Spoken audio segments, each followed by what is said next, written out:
Dobrodošli v oddaji Splet dogodkov tedna. Za nami je burno dogajanje v vezi z referendumskimi volitvami, tokratno oddajo pa začenjamo s pomembno novico za celo gluho skupnost v Sloveniji. Imamo novega predsednika Zveze društev gluhih in naglušnih Slovenije.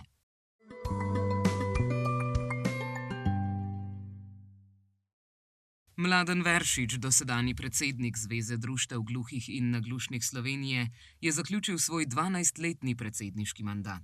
Na njegovo mesto je stopil Gorazd Orešnik, nekdanji predsednik Društva gluhih in naglušnih Ljubljana, ki je zbral 12 glasov, drugi kandidat Branko Gornjec pa je dobil le glas manj. Položaj podpredsednika je prevzel Srečko Vejt iz DGN Podravja Maribor. Obema iskreno čestitamo. Iniciativa Prispevaj kretnjo.si je imela na letošnjem slovenskem oglaševalskem festivalu SOF velik uspeh. Zveza društev gluhih in naglušnih Slovenije je sodelovala z agencijo Povem in podjetjem Mastercard. V letu 2024 so skupaj pripravili različne aktivnosti, kot so nova spletna stran, razvoj znakovnih kreten, posebna točka pred državnim zborom ter ustvarjalno oglaševanje. Projekt je pritegnil veliko pozornosti po vsej Sloveniji. Na festivalu so prejeli 2 srebrni in 6 zlatih nagrad, priznanje za znamko in oglaševalca leta Mastercard, drugo mesto za agencijo leta Povem ter glavno nagrado festivala. V nedeljo je po vsej Sloveniji potekal referendum o zakonu o dodatku k pokojnini za izjemne dosežke v umetnosti. Tak dodatek trenutno prejema 86 posameznikov. Po novem zakonu bi polovični dodatek k pokojninam lahko prejeli tudi prejemniki nagrad Prešernovega sklada in državnega odlikovanja z vsaj še eno pomembnejšo nagrado. Seznam prejemnikov bi postal javen, dedovanje dodatka ne bi bilo več mogoče. Volilna udeležba je bila nizka. Glasovalo je le 26% volilnih upravičencev. Proti zakonu je glasovalo 403.153 ljudi, za pa 32.597. Zakon je bil tako zavrnjen. Stranki NSI in Demokrati sta vložili interpelacijo ministrice za kulturo Aste Vrečko. Očitajo ji negospodarno rabo javnih sredstev in sistematično uničevanje vrednot slovenske osamosvojitve ter zahtevajo, da ministrica odstopi. Vrečko pravi, da se bo borila za kulturnike in da se ji zdi odstop nesmiselen. Podpirajo jo Levica, SD in Svoboda. Vlada je potrdila reformo sodstva, po kateri bodo do začetka leta 2027 ukinjena okrajna sodišča. Na prvi stopnji bodo delovala le še okrožna sodišča, sodniki pa bodo imeli enoten naziv. Cilj sprememb je bolj učinkovito, pregledno in enakomerno delovanje sodnega sistema. Lokacije sodišč ostajajo, ukinja se le organizacijska razdrobljenost. Predsedniki sodišč bodo imeli večjo odgovornost, uveden bo tudi redni notranji nadzor in nov informacijski sistem za razporeditev zadev. Ocenjevalci na vozniških izpitih opozarjajo Agencijo za varnost prometa, da so za svoje delo premalo plačani in da bi morala biti plača ocenjevalca začetnika vsaj toliko kot učitelja vožnje. Njihove delovne razmere so slabe, pravijo. Že prejšnji teden so začeli pripravljati stavko. Robert Grill iz Agencije za varnost prometa meni, da stavka ni rešitev, temveč podaljšuje čakalne dobe za prvo vožnjo in otežuje proces pridobivanja vozniškega izpita. Direktorica agencije Simona Felser je odstopila s položaja in kot razlog navedla, da v obstoječem sistemu ne vidi realnih možnosti za uresničitev vizije agencije. To je povečalo zadrego v agenciji in menijo, da je takšno dejanje neodgovorno. Ameriška platforma za prevoze in dostave Uber bo v Sloveniji predvidoma začela delovati 20. maja. Svoj sistem je morala prilagoditi slovenski zakonodaji, med drugim tudi tako, da bo v vsakem vozilu obvezen taksimeter.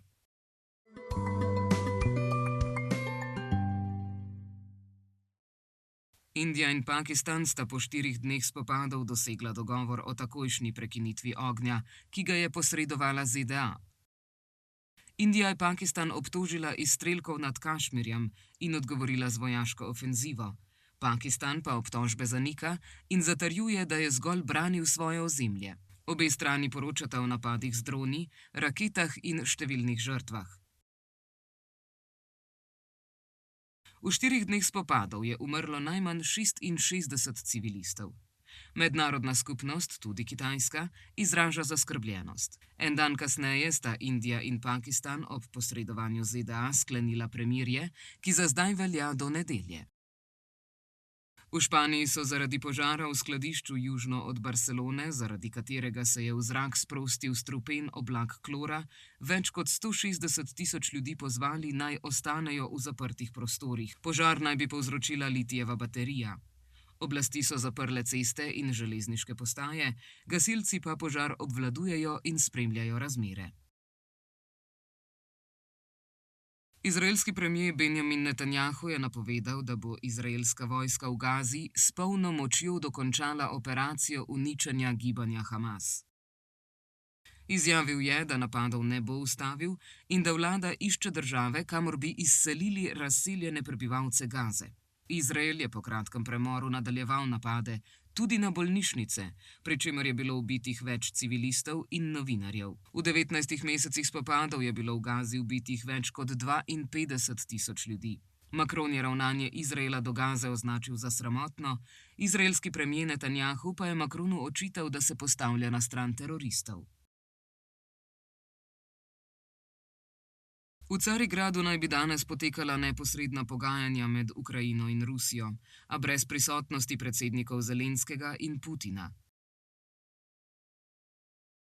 Namesto Putina bo Rusijo zastopal njegov svetovalec Vladimir Medinski, Ukrajino pa obrambni minister Rustem Umerov.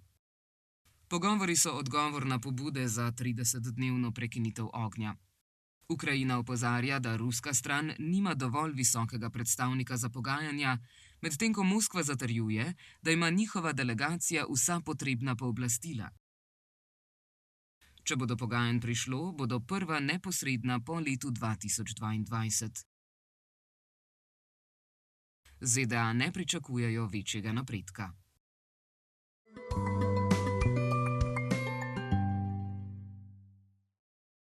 Clemens Lakonja se s pesmijo How much time do we have left, koliko časa nam je ostalo, ni uvrstil v finale Evrovizije. Po nastopu je povedal, da je razočaran, a ponosen na ekipo. Sveta ni konec, je dejal. Izkušnja je bila navdihujoča, a ponovnega nastopa na Evroviziji ne načrtuje. Po napornem tednu si bo zdaj vzel čas za družino in pripravo novega albuma.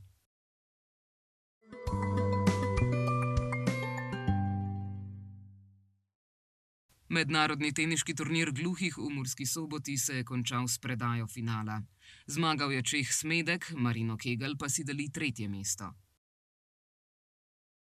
Skupaj z Italijanom Careto sta slavila tudi v moških dvojicah. V ženski konkurenci je zmagala Nemka Albrecht Schröder. Marino in trener Darko Kegel sta zadovoljna z nastopom in močno konkurenco. Tenisači že pogledujejo proti olimpijadi gluhih, ki bo novembra v Tokiu.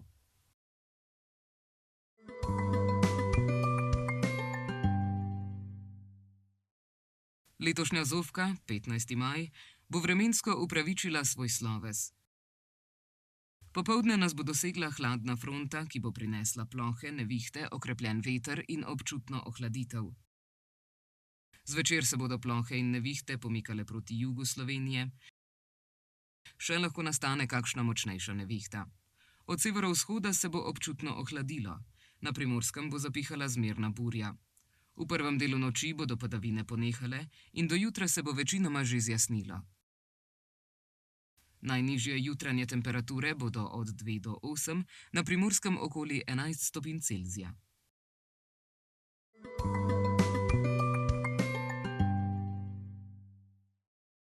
Kretnja tedna je tokrat povezana z novo aplikacijo za naročanje taksija Uber. Kreta se takole. Taksi Uber namreč lahko naročite preko aplikacije. Naročanje je enostavno, v aplikaciji pa lahko vidite tudi, kje je na voljo storitev Uber taksi.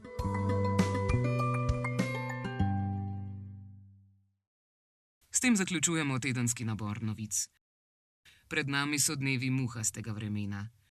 Ko se odpravljate od doma, ne pozabite vzeti dežnika in se toplo obleči. Naj vas potolažimo, da bodo kmalu nastopili topli in lepi poletni dnevi z veliko sonca. Se vidimo prihodnji teden.